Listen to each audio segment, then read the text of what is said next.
What is dry needling? We're going to talk about dry needling. So this is a super effective technique for those chronic muscle knots and tightness. So I'm going to do it on my forearm.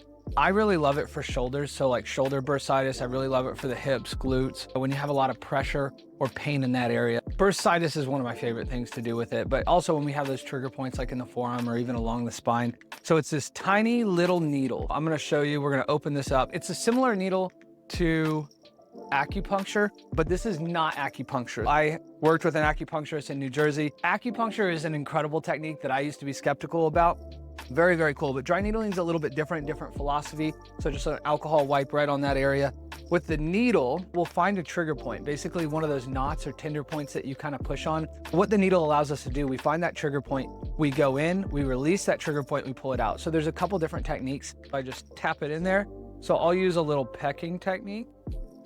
Sometimes we'll get a little twitch, a muscle response, a little pecking technique, or you can see that needle in there. What we can also do, sometimes I'll go into, the fascia is kind of the web that holds the muscles together, but we'll twist that needle and you can feel that fascia start to wind up and then we can't twist it anymore. I like it, like I said, shoulders, we can use it in any muscle, but we get in, we get out. Sometimes with the pecking, we'll cause a little micro trauma, cause that muscle to start healing. But really we want to get right into that trigger point, get that muscle release, pull it out, and the effects are almost immediate.